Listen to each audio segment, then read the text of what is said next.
मिस्र की राजधानी काहिरा में शनिवार शाम सुनहरे रंग में रंग गई। काहिरा में मिस्र के 22 राजा और रानियों के अवशेष यानी कि ममीज की झांकियों का जुलूस निकाला गया। इस जुलूस को गोल्डन परेड नाम दिया गया। आखिर ऐसा क्यों किया गया, देखिए।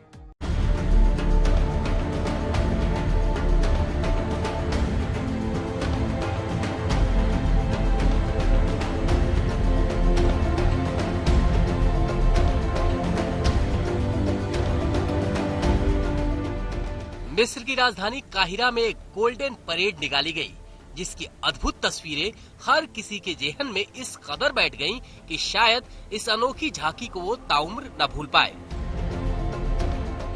गोल्डन परेड को ये नाम क्यों दिया गया, इसका अंदाजा आप खुद इन तस्वीरों से लगा सकते हैं। शाम ढलने के साथ ही इस रैली की शुरुआत हुई और जैसे जैसे अंधेरा बढ़ता गया, सुनहरे रंगों से परेड की खूबसूरती और बढ़ती गई। ये परेड इसलिए भी खास था क्योंकि पहली बार मिस्र के 22 राजा और रानियों के अवशेष यानी ममी की झांकियों का जुलूस निकाला गया। यही वजह है कि इस जुलूस को गोल्डन परेड नाम दिया गया और अपने नाम के मुताबिक ये कार्यक्रम काफी भव्य था। कड़ी सुरक्षा के बीच ममी को मिस्र के पारंपरिक वाहनों में लाया गया और इस दौरान रैली में शामिल लोगों का पहनावा भी काफी रोचक था।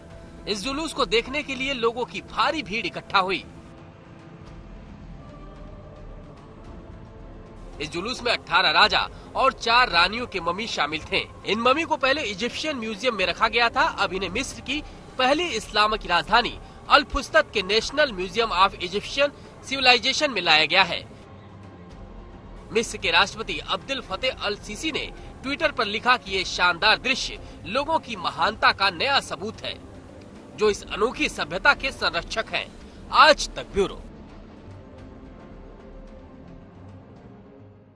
जॉर्डन के शाही परिवार में सत्ता को लेकर घमासान छिड़ा हुआ है। सोमवार को जॉर्डन के पूर्व युवराज प्रिंस हमजा ने एक ऑडियो मैसेज जारी किया। इस मैसेज में उन्होंने कहा कि सुरक्षा एजेंसियों ने उन्हें धमकी दी थी और उन्हें घर में ही रहने और लोगों से बात न करने के लिए कहा था। इस मैसेज में प्रिंस हमजा ने सेना प्रमुख पर भी धमकी देने का आरोप लगाया। उन्होंने कहा कि मैं मामले को बढ़ाना नहीं चाहता, लेकिन ऐसी बातें कतई नहीं मानूंगा जिससे मुझे बाहर जाने से, ट्वीट करने से, लोगों से बात करने से मना किया जाए।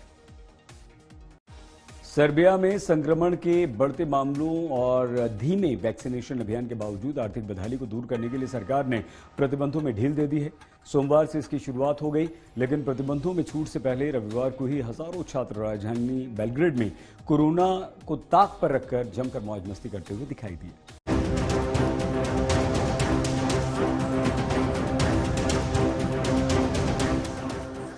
न कोई सोशल डिस्टेंसिंग, न चेहरे पे मास्क और न ही वैश्विक महामारी कोरोना वायरस का खौफ।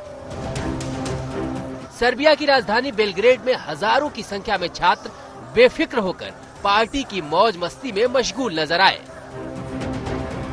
ऐसा मालूम पड़ रहा था कि संक्रमण का इन्हें कोई खतरा ही नहीं, वो भी तब जब देश में हर रोज करीब 5000 नए संक्रमितों की पहचान हो रही है। लेकिन लॉकडाउन में ढील का जश्न उसके शुरू होने से एक रात पहले ही जमकर मनाया गया और जमकर पार्टी हुई।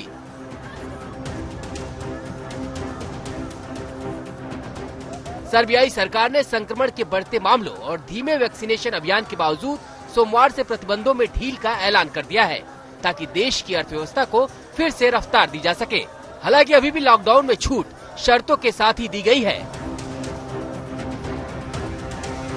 बार और रेस्टोरेंट को खोलने की इजाजत तो मिल गई है, लेकिन इस दौरान सोशल डिस्टेंसिंग का पूरा ख्याल रखना होगा।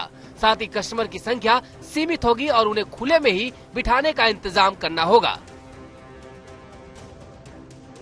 सरकार ने रेस्टोरेंट और बार मालिकों को मौजूदा नियमों के सख्ती से पालन की चेतावनी दी है, ताकि देश की अर्थव्यवस्था को बेहतर बनाने के साथ साथ आर्थिक बदहाली को दूर किया जा सके। सर्बिया में अब तक